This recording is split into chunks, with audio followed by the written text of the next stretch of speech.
पवित्र अवसर पर हमारे बीच में इस देश की सर्वोच्च सदन में बैठने वाले, इस क्षेत्र की आवाज़, इस क्षेत्र के लोगों के दिलों की धड़कन भाई नीरज शेखर जी, हमारे जिला अध्यक्ष भाई सुनील सिंह जी,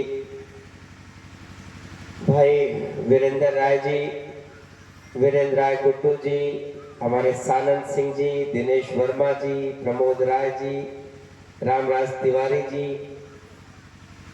सौरभ राय जी, आप सबको अभी बहुत विस्तार से लोगों ने आपको बताया कि लेकिन बड़ा सुनहरा दौर है नीरज भाई। जिस गरीबी और गुर्बत का परिचायक मोटा अनाज संयुक्त राष्ट्र ने 2023 को मिलेट्स ईयर घोषित किया, मोटे अनाज का वर्ष। योग करते थे आपके योगी हिमालय की गुफाओं में, कंदराओं में, और योगियों तक ही सीमित था। ये भोग की वस्तु नहीं थी, तो योग योगियों के पास था।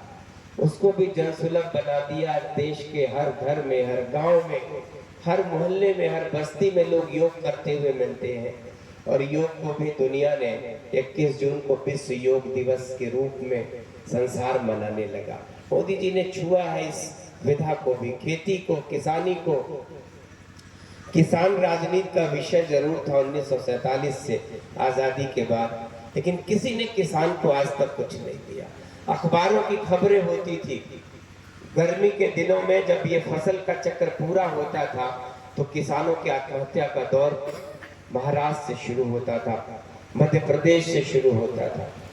लेकिन पिछले दिनों आपने देखा होगा, कहीं आपकी निगाह में खबर अगर आई हो, चाहे वो राजस्थान हो, कोई ऐसा प्रदेश नहीं जहां किसी किसान ने आत्महत्या किया हो। इसलिए कि किसान सम्मान निधि इस देश के इतिहास में पहली बार किसानों को मिली।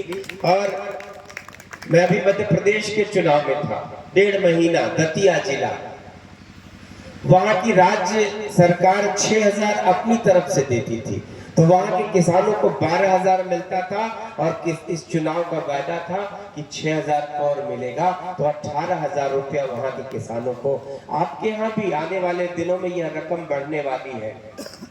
तो कल्पना करिए कि किसान को आज किस विधा से सरकार फायदा पहुंचा रही है।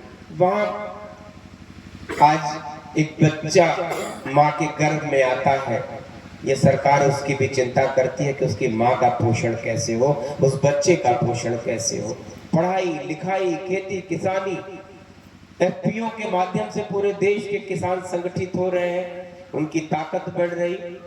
मैं अभी बड़ा शौक पाया, मेरे पिताजी की अभी पिछले बार डेथ हो गई, तो चूंकि खेती बाड़ी वही करते थे, तो मैं पहली बार अपने गांव में खेत के बारे में पता किया।